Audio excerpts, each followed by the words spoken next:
नमस्कार, मैं हूं नंदनी चौहान। आप देख रहे हैं चैनल 9 न्यूज। अगर आपने हमारा यूट्यूब चैनल सब्सक्राइब नहीं किया है तो सब्सक्राइब करने के साथ ही बेल आइकन दबाना नहीं भूलें। खबरों पर जाने से पहले नजर डालते हैं आज की टॉप हेडलाइंस पर। उदयपुर शहर में भूमाफियों का आतंक। शहर से सटी ग्राम पंचायत बुआणा में करोड़ों रुपए की सरकारी जमीन पर किया कब्जा। यूआईटी के अधिकारियों के रवैये पर उठे कई सवाल।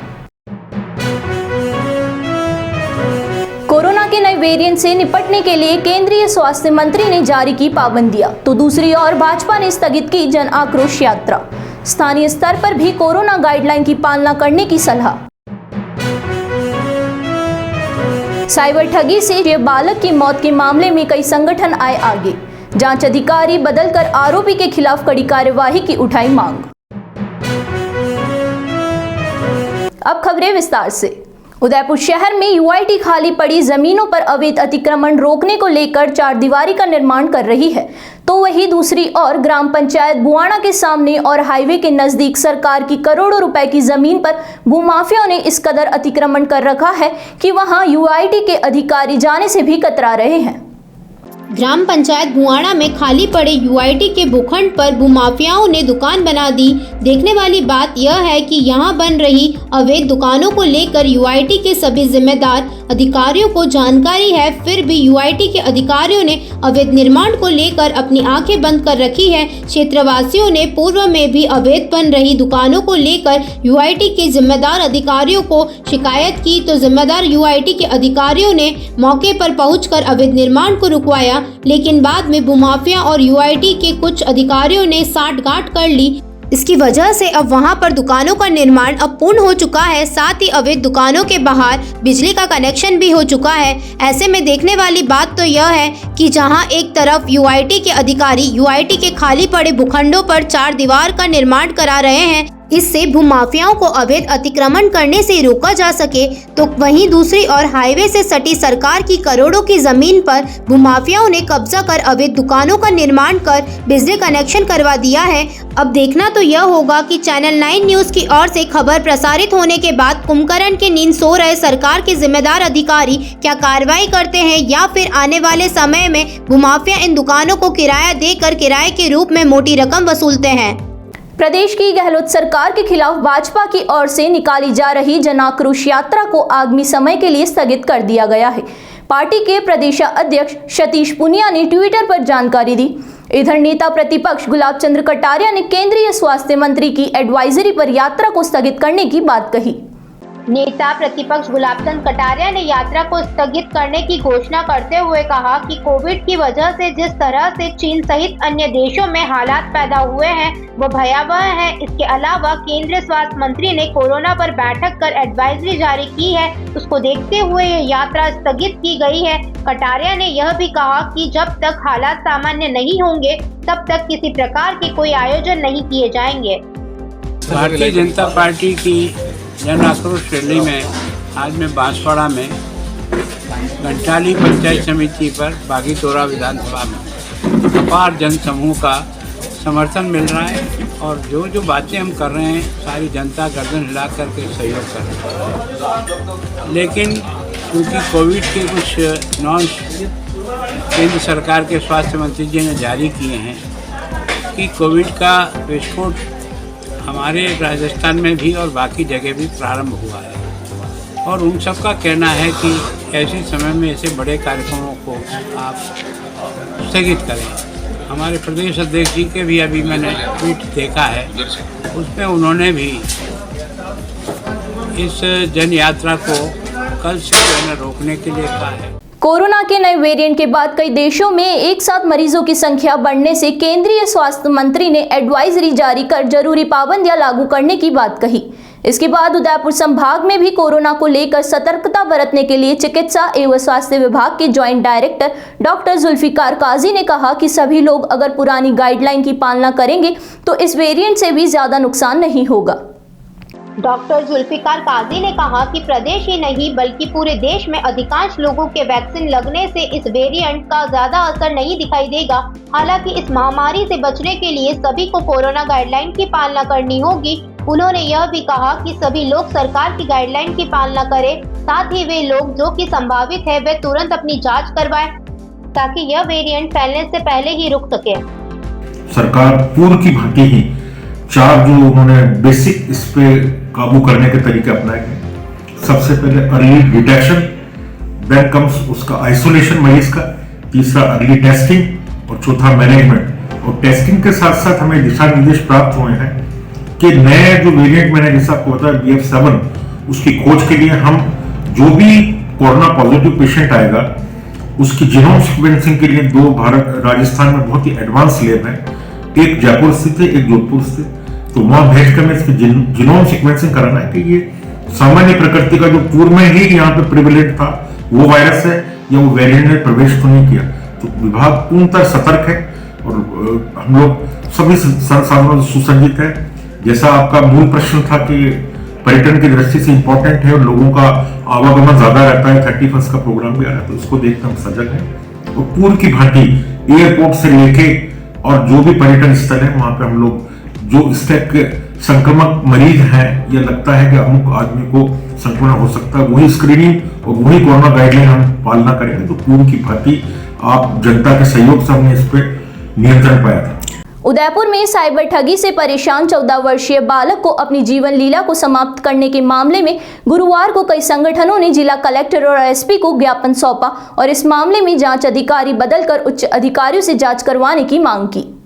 वर्तमान समय में साइबर ठगी होना कोई बड़ी बात नहीं है, लेकिन कुछ लोग तो उससे उभर जाते हैं, लेकिन कुछ ऐसे भी होते हैं जिन्हें अपनी जान से हाथ धोना पड़ता है। ऐसे ही एक मामले में 14 वर्षीय बालक को अपनी जीवन लीला को समाप्त करना पड़ा। हालांकि इस मामले में पुलिस ने साइबर ठगी नहीं मानकर सामान्य मौत होने की बात कही। इससे परिजनों में आक्रोश व्याप्त हो गया, जबकि मृतक के मोबाइल के एविडेंस यह बताते हैं कि युवराज के साथ दिशा नाम की लड़की ने साइबर ठगी की, जबकि दिशा का असली नाम मोहम्मद यूसुफ है। ऐसे में जिला कलेक्ट्रेट पहुंचे हिंदू महासभा, बजरंग सेना मेवाड़, राजपूत महासभा और क्षत्रिय महासभा के सदस्यों ने ज्ञापन सौंपकर जांच अधिकारी बदलने की मांग की। साथ ही साइबर ठगी करने वाले गिरोहों के खिलाफ कड़ी कार्यवाही की मांग की ताकि किसी दूसरे युवराज के साथ ठगी नहीं हो और किसी की जान नहीं जाए। संगठनों के सदस्यों की मांग है कि इस मामले में कड़ी से कड़ी होनी चाहिए, नहीं तो अन्य संगठनों के साथ लेकर प्रदर्शन के साथ साथ उग्र आंदोलन किया जाएगा, जिसकी जिम्मेदारी पूरी तरह प्रशासन की होगी। देखिए, इस विषय को लेकर के बिल्कुल अभी हम लोगों ने एडीएम मैडम को मिले और एडीएम मैडम ने हमें आश्वासन दिया है कि हम लोग निश्चित इस पर ध्यान देंगे और जो जांच अधिकारी है उसको बदलेंगे, क्योंकि जांच अधिकारी मामूली हेड कांस्टेबल है, वो क्या मर्डर इसकी तो जाँच करेगा। और कहीं न कहीं मैं तो ये बात खुली बात होता हूँ, कहीं न कहीं पुलिस के ऊपर उंगली उठ रही है और आज उदयपुर की जनता वास्तव में त्रस्त है। इसलिए प्रशासन से हम लोग निवेदन किया अभी और एसपी साहब ने भी हमें कहा है। और देखिए, वाकई में अब ये 14 साल का मासूम बच्चा आज इनका गया है, कल हमारा भी हो सकता है। उदयपुर की जनता वाकई में इस ओर त्रस्त है। अगर हम लोग नहीं, अगर इस पर ध्यान दिया प्रशासन ने, तो कुछ भी उदयपुर की जनता उलट पड़ेगी। ये मेवाड़ है, खुला हम कहते हैं। इसलिए प्रशासन जाग जाए और बच्चे को न्याय मिले और जांच अधिकारी बदला जाए। सर, मामला इस प्रकार का है कि एक 14 वर्षीय बालक साइबर ठगी का शिकार हो जाता है और साइबर ठग का शिकार होने के बाद वह अपनी राशि को रिकवर करने के लिए उन आरोपियों से बार बार मिन्नत करता है। 14 साल का बच्चा एक वॉइस चैट भेजता है आरोपियों के नंबर पे कि प्लीज़ मैम मेरा पैसा लौटा दो, नहीं तो मुझे मरना पड़ेगा, मैं मेरी मम्मी को नहीं बता पाऊंगा। ऐसी अवस्था के अंदर वह 14 साल का बच्चा मानसिक रूप से इतना प्रताड़ित हो जाता है कि वह फंदा लगाकर सुसाइड कर लेता है। फंदा लगाकर सुसाइड करने के बाद जब उसका पोस्टमार्टम होता है तो पीड़ित पिता जब पोस्टमार्टम की जगह मौजूद होता है तो वह अपनी FIR दर्ज कराना चाहता है। तो वह मौजूद पुलिसकर्मी द्वारा ये कहा जाता है ये कोई साइबर ठगी से हुई मौत नहीं है, यह एक सामान्य मृत्यु है। जब वहाँ मौजूद डॉक्टर मनीष शर्मा द्वारा उस बच्चे का फोन दिखाते हुए उस पुलिसकर्मी को लताड़ा जाता है कि तुम कैसे ये कह सकते हो कि एक सामान्य मृत्यु है, इस फोन को देखो, इसके अंदर वॉइस चैट देखो, उसके अंदर एविडेंस देखो, तो मालूम पड़ता है कि दिशा नाम की एक लड़की जो कि मोहम्मद मुस्तफा था, अपनी पहचान बदल के वह बच्चे को ठगी का शिकार बनाता है और वह व्यक्ति इसको राशि पुनः नहीं लौटाता है। इस अवसाद में आकर बच्चा सुसाइड कर लेता है। उदयपुर में पहली बार सीबीएसई वेस्ट जोन स्केटिंग प्रतियोगिता का आगाज हुआ। Central public senior secondary school की मेजबानी में आयोजित हो रही इस प्रतियोगिता में वेस्ट जोन 2600 से अधिक छात्र छात्राओं ने भाग लिया। सीपीएस स्कूल की चेयरपर्सन अलका शर्मा ने बताया कि 25 दिसंबर तक आयोजित होने वाली प्रतियोगिता में राजस्थान, मध्य प्रदेश, गुजरात, दमन दीव और दादरा नगर हवेली के विद्यालय के 8 से 19 वर्ष के 2600 से अधिक छात्र छात्राएं भाग ले रही है। स्केटिंग प्रतियोगिता जिला प्रशासन और उदयपुर स्केटिंग एसोसिएशन के विशेष सहयोग से आयोजित की जा रही है। उदयपुर में पहली बार आयोजित हो रहे इस इवेंट से स्केटर्स में खासा उत्साह देखने को मिल रहा है। और सीपीएस के प्रांगण में अभी जो skating west zone skating competition चल रहा है वो बहुत ही अद्भुत और अनूठा वाला चल रहा है। पहली बार उदयपुर में ऐसा हुआ है कि 450 स्कूल के 2600 बच्चे यहाँ पर स्केटिंग कंपटीशन में पार्ट लेने आए हैं और इतना सुंदर तरीके से प्रदर्शन हो रहा है। बहुत ही देखने लायक है, बहुत ही आनंददायक है। सबका आशीर्वाद चाहिए कि ये बच्चे बेस्ट से बेस्ट अपना प्रदर्शन दें। 450 स्कूल के बच्चे दूर दूर से आए हैं और बहुत अच्छे से अपना परफॉर्मेंस दे रहे हैं। बहुत ही बढ़िया हो रहा है। परिवहन विभाग में प्रादेशिक परिवहन अधिकारी के पद पर कार्यरत प्रकाश सिंह राठौड़ ने रीट एग्जाम की तैयारी कर रहे गरीब छात्रों के लिए मॉडल टेस्ट पेपर तैयार किए हैं। करीब 3 लाख प्रश्नों के निःशुल्क प्रैक्टिस सेट तैयार किए हैं। इसमें GK, mental ability, maths, science, IT, education, psychology और सोशल साइंस आदि सब्जेक्ट हैं, जो हिंदी और अंग्रेजी दोनों भाषाओं में ऑनलाइन उपलब्ध है। यह प्रश्न उन्हें अपनी वेबसाइट और ऐप पर अपलोड किए हैं, जहां कोई भी कैंडिडेट निःशुल्क प्रैक्टिस कर सकता है।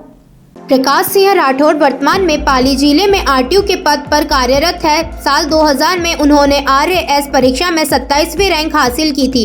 उन्होंने बताया कि उदयपुर और आसपास इलाकों में कई जनजातीय छात्र ऐसे हैं जिनके पास कोचिंग तो दूर की बात है, शहर में किराए रूम लेकर तैयारी करने तक के पैसे नहीं होते हैं। उन बच्चों के लिए यह ऐप तैयार की है, बाकी कोई भी इसका उपयोग ले सकता है।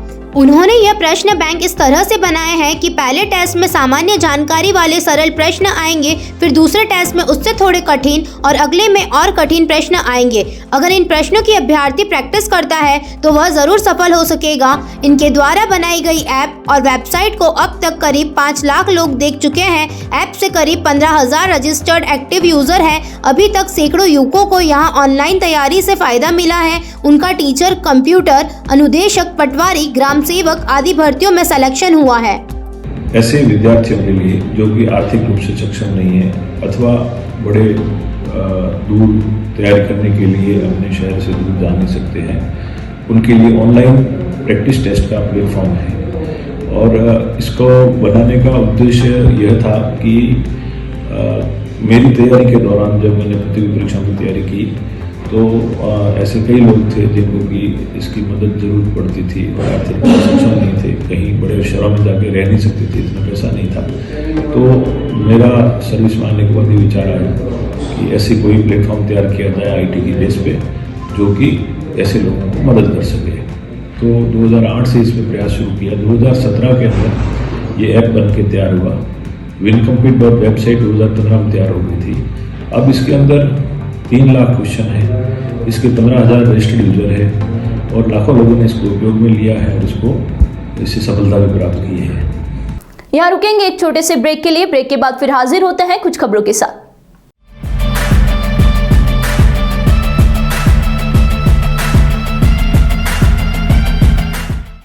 काम से ब्रेक चाहिए या वीकेंड पर करनी हो धमाल, बर्थडे पार्टी ऑर्गेनाइज करनी है या फिर करना हो एनिवर्सरी का ग्रेट सेलिब्रेशन, फैमिली के साथ बाहर जाना हो या फिर दोस्तों के साथ करनी हो पार्टी शार्टी, तो Nightingale resort could be your best option, जो आपको देता है स्विमिंग पूल,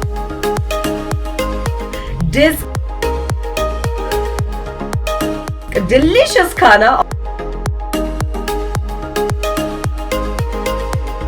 और बड़ा सा banquet hall, which you can book from only for 50 rupees. तो तो सोच क्या रहे हो, आज ही बुक करो Nightingale Resorts for all your great experiences at Nathdwara and Rajsamand.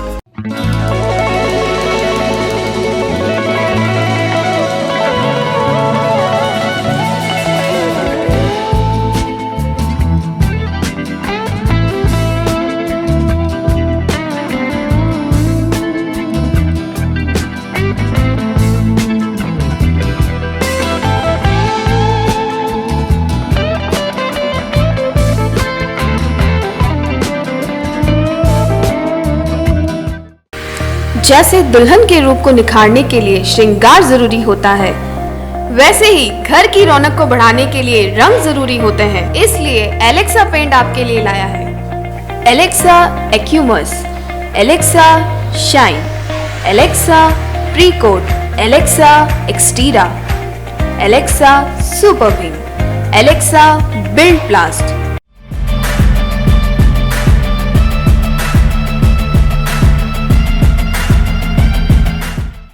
Break के बाद आपका फिर से स्वागत है। बढ़ते हैं अगली खबरों की ओर। वेतन विसंगतियों को दूर करने को लेकर गुरुवार को उदयपुर की जिला कलेक्ट्रेट के बाहर अखिल राजस्थान राज्य कर्मचारी संयुक्त महासंघ के बैनर तले कर्मचारी इकट्ठा हुए और जिला कलेक्टर को ज्ञापन सौंपा। कर्मचारियों ने ज्ञापन देने के बाद बताया कि पूर्व में जिला मुख्यालयों पर धरना प्रदर्शन कर जिला कलेक्टरों के माध्यम से मुख्यमंत्री तक अपनी मांगों को पहुंचाने की कोशिश की, लेकिन 4 माह बाद भी सरकार ने इस पर कोई ध्यान नहीं दिया है। इससे प्रदेश के सभी राज्य कर्मचारियों में अत्यधिक आक्रोश है। आपको बता दें कि महासंघ ने कर्मचारियों की मांगों को लेकर कई बार मांग पत्र प्रस्तुत किए, लेकिन सरकार की ओर से महासंघ को एक बार भी वार्ता के लिए आमंत्रित नहीं किया गया। गुरुवार को कर्मचारियों ने ज्ञापन सौंपने के बाद सरकार को चेतावनी देते कहा कि अगर मांगों का निराकरण नहीं हुआ तो उग्र प्रदर्शन किया जाएगा, जिसकी समस्त जिम्मेदारी राज्य सरकार की होगी। आज प्रांतव्यापी आह्वान के तहत राजस्थान के समस्त तहसील स्तर, जिला स्तर पर राजस्थान की सरकार को कर्मचारियों की मांगों को मनवाने के लिए एवं याद दिलाने के लिए जो अपने घोषणा पत्र में उन्होंने वादे किए थे, कर्मचारियों की मांगों को लेकर के कई अमूल्य वादे किए थे जो सरकार कई वादों को भी निभा नहीं पाई है। जिस प्रकार से राजस्थान के कर्मचारियों ने एकता दिखा करके एनपीएस को बंद करवा कर पुरानी पेंशन को लागू करवाया, उसी प्रकार से कर्मचारी मांग करते हैं कि वेतन विसंगति जो खेमराज कमेटी की रिपोर्ट है तत्काल प्रभाव से सरकार उसको प्रकाशित करे एवं कई प्रकार की जिस प्रकार से वेतन भत्ता है जनवरी 2020 से जून 2021 तक का जो बकाया है राज्य सरकार जल्द से जल्द पूर्ण करे एवं संविदा कर्मचारियों को नियमित करना, वाहन चालकों की मांगों को पूर्ण करना, जैसे कई प्रकार की महत्वपूर्ण मांगे जो राजस्थान की सरकार ने अपने घोषणा पत्र में कहे थे, लेकिन अभी तक पूरा नहीं किया है। राजस्थान के कर्मचारी आज एकजुट होकर एक बार पुनः उन्हें याद दिलाने के लिए राजस्थान स्तर पर समस्त जिलों में ज्ञापन अर्पित कर रहा है। अगर इस प्रकार भी इसके बाद भी सरकार ने अगर इसको नहीं माना तो बहुत बड़ा आह्वान के तहत बहुत बड़ा आंदोलन होगा, जिसका जिम्मेदारी राजस्थान सरकार की होगी। आज पूरे राजस्थान के अंदर प्रांत व्यापी आह्वान के तहत राजस्थान की सरकार के खिलाफ राजस्थान के 7 लाख कर्मचारियों मोर्चा खुला है और पूरे प्रदेश के अंदर 33 जिलों में आज जिला मुख्यालयों पर हम प्रदर्शन करने जा रहे हैं। और प्रदर्शन इस बात का है कि राजस्थान की सरकार ने हमसे वादा किया, वो वादा सरकार ने नहीं निभाया। खेमराज कमेटी की रिपोर्ट प्रकाशित नहीं की। वेतन विसंगति हमारा बहुत बड़ा मुद्दा है। 9, 18, 27 या 8, 16, 24, 32 देने सहित विभिन्न मांगे हमारी सचिवालय पैटर्न लागू करने से विभिन्न मांगे राजस्थान की सरकार के पास में विचाराधीन है, लेकिन राजस्थान के मुख्यमंत्री सिर्फ आश्वासन के अलावा कुछ देना नहीं चाहते हैं। इससे कर्मचारियों में आज आक्रोश है। उस आक्रोश को व्यक्त करने के लिए पूरे प्रदेश के अंदर हम एक आंदोलन का रूप दे रहे हैं। वे विद्यार्थी जो 10वीं कक्षा में हैं, उन विद्यार्थियों को अब ये सवाल जरूर परेशान कर रहा होगा कि आगे क्या करें। इन्हीं प्रश्नों के उत्तर को लेकर रेडियंट की ओर से करियर काउंसलिंग सेमिनार का आयोजन किया गया। सेमिनार में 300 विद्यार्थी के साथ उनके अभिभावक मौजूद रहे। सेमिनार में विद्यार्थियों के कक्षा 10वीं के बाद विषय का चयन और भविष्य में होने वाली प्रतियोगी परीक्षाओं की तैयारी से संबंधित शंकाओं का समाधान किया गया। सेमिनार में रेडियंट के एक्सपर्ट फैकल्टी और आईआईटी नीट के साथ सीए, सीएस में चयनित विद्यार्थियों ने उपस्थित अभिभावक और छात्रों के सवालों के जवाब देते हुए डॉक्टर, इंजीनियर या सीए, सीएस बनने की राह को आसान बनाने के बारे में जानकारी दी। बीडीएन के निदेशक कमल पटसारिया व जम्बू जैन ने विद्यार्थियों का हौसला बढ़ाया व भविष्य में होने वाली प्रतियोगी परीक्षाओं जैसे आईआईटी व नीट के बारे में बताया और भारत के प्रतिष्ठित आईआईटी व नीट के कॉलेज के बारे में जानकारी दी और कहा कि इस तरह की आईआईटी व नीट परीक्षा में अच्छी रैंक हासिल की जा सकती है। सेमिनार के मुख्य अतिथि एमडीएस के निर्देशक शैलेंद्र सोमानी ने बताया कि विद्यार्थी अपनी रुचि के अनुरूप विषय चयन करे और जिस भी विषय में चयन किया है उसमें पूरी मेहनत के साथ अपने लक्ष्य को प्राप्त करने का प्रयास करे। कक्षा 11वीं व 12वीं के साथ साथ किस तरह योजना बनाकर प्रतियोगी परीक्षाएं जैसे आईआईटी, नीट, सीए, सीएस में अच्छी रैंक के साथ चयनित होने के बारे में जानकारी दी। बीडीएन के निदेशक नितिन सोहाना ने विद्यार्थियों का हौसला बढ़ाया और कहा कि विद्यार्थी देश के निर्माण में बहुत बड़ा योगदान होता है। आदिवासी मंच समिति की ओर से गुरुवार को मुख्यमंत्री के नाम ज्ञापन सौंपा गया और मांग की गई कि प्रदेश में निकलने वाली सभी सरकारी भर्तियों में अलग से आरक्षण दिया जाए ताकि आदिवासियों का भला हो सके। उदयपुर सहित पूरे संभाग में आदिवासी युवाओं की मांग को लेकर आदिवासी मंच समिति की ओर से गुरुवार को जिला कलेक्टर को ज्ञापन सौंपा गया और मांग की गई कि सरकारी भर्तियों में दिए जाने वाले आरक्षण में आ रही विसंगतियों को दूर करने के साथ ही बैरियर्स को हटाने की मांग की। समिति के पदाधिकारियों ने बताया कि सरकार हमारी मांगों को अनदेखा कर रही है, ऐसे में सरकार हमारी मांगों पर ध्यान नहीं देती है, उग्र आंदोलन भी कर सकते हैं। प्रकाश बरंडा, जिला अध्यक्ष आदिवासी मंच उदयपुर। हमारी मांगे टीएसपी क्षेत्र में पिछले काफ़ी समय से आरक्षण विसंगति हो, चाहे भर्ती हो जिसमें कम पद आ रहे हैं या फिर कोई नए बैरियर संशोधन जो लग रहे हैं उसके नाम पे जो बेरोजगारों को भर्तियों में जाने से रोका जा रहा है या उनको सीमित किया जा रहा है, उसके विरोध में आज जिला स्तरीय कलेक्ट्री तक ज्ञापन मुख्यमंत्री के नाम सौंपा गया है। साथ ही यहाँ से संभागीय आयुक्त को मुख्यमंत्री और राज्यपाल के नाम से ज्ञापन सौंपा जाएगा।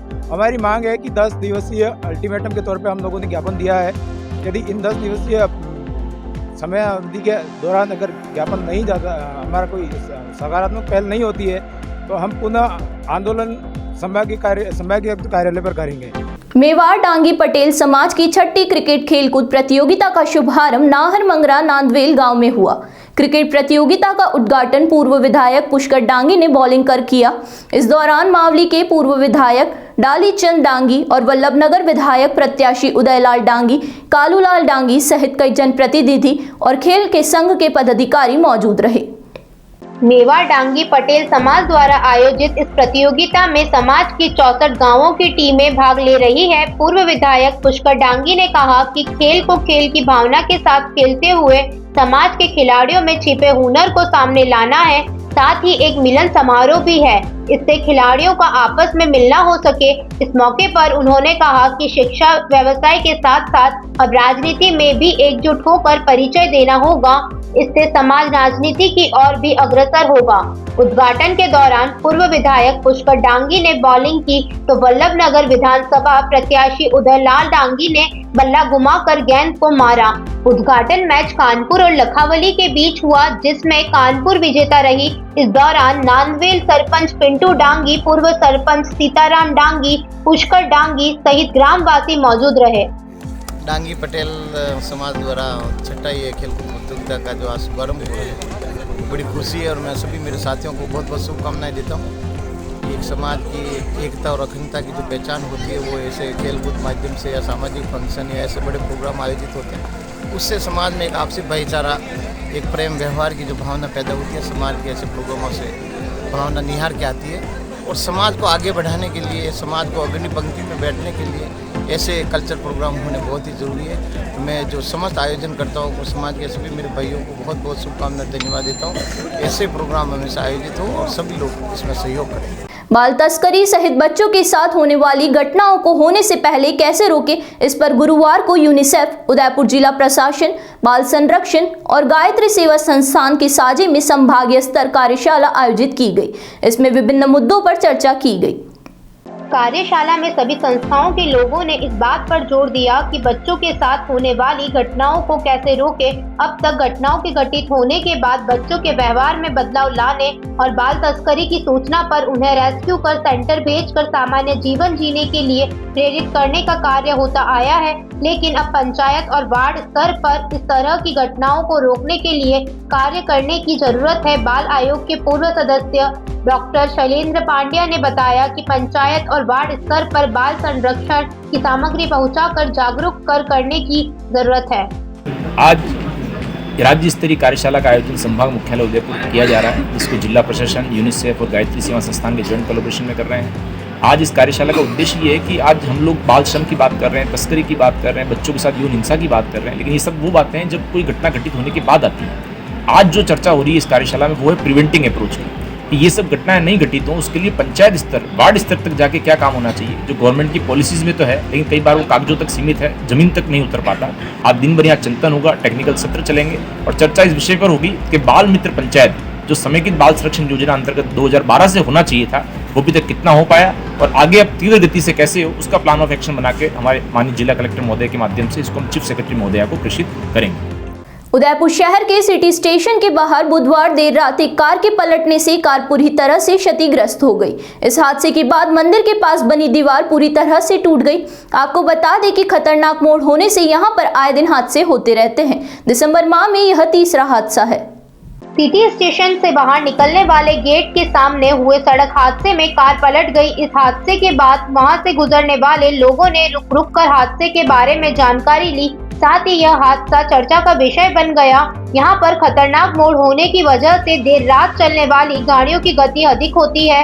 ऐसे में कई बार हादसे हो जाते हैं। हालांकि यह हादसा दिन में होता तो जनहानि भी हो सकती थी। ऐसे में अगर इन हादसों को रोकना है तो उसके लिए प्रशासन को कड़े कदम उठाने होंगे। 26 जनवरी को होने वाले गणतंत्र दिवस को लेकर जिला कलेक्टर ने गुरुवार को जिला परिषद में बैठक आयोजित की गई। बैठक में गांधी ग्राउंड में आयोजित होने वाले कार्यक्रम की रूपरेखा पर चर्चा की गई। इस मौके पर जिला कलेक्टर ने सभी अधिकारियों को दिशा निर्देश दिए। उदयपुर जिले के मावली तहसील के रहने वाले गोविंदांगी नाम के बुजुर्ग को अपनी पुश्तैनी जमीन भूमाफियों से बचाने में पसीना आ रहा है।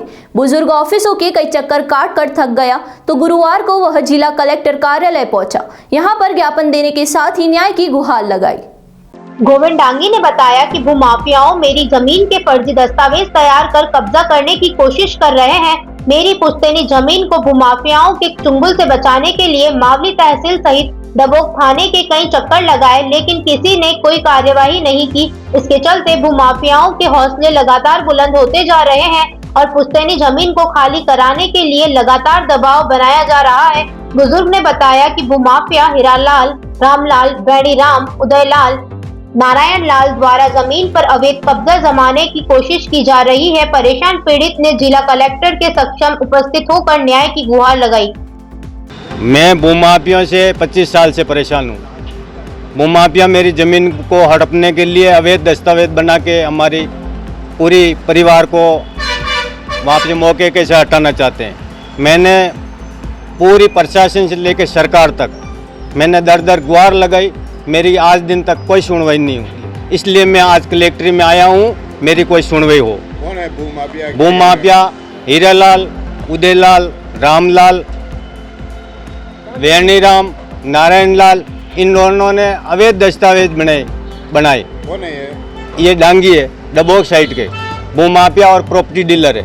इनके खिलाफ पुलिस में कार्रवाई होती नहीं है, प्रभावशाली लोग हैं। मैं एसपी साहब और कलेक्टर साहब से ये निवेदन करने आया हूँ, मेरी उचित सुनवाई हो, हमारे को न्याय मिले। एक बार फिर नजर डालते हैं आज की हेडलाइंस पर। उदयपुर शहर में भूमाफियों का आतंक। शहर से सटी ग्राम पंचायत भुआणा में करोड़ों रुपए की सरकारी जमीन पर किया कब्जा। यूआईटी के अधिकारियों के रवैये पर उठे कई सवाल। कोरोना के नए वेरिएंट से निपटने के लिए केंद्रीय स्वास्थ्य मंत्री ने जारी की पाबंदियां, तो दूसरी ओर भाजपा ने स्थगित की जन आक्रोश यात्रा। स्थानीय स्तर पर भी कोरोना गाइडलाइन की पालना करने की सलाह। साइबर ठगी से बालक की मौत के मामले में कई संगठन आए आगे। जांच अधिकारी बदलकर आरोपी के खिलाफ कड़ी कार्यवाही की उठाई मांग। तो अब दीजिए इजाजत और बने रहिए चैनल 9 न्यूज के साथ।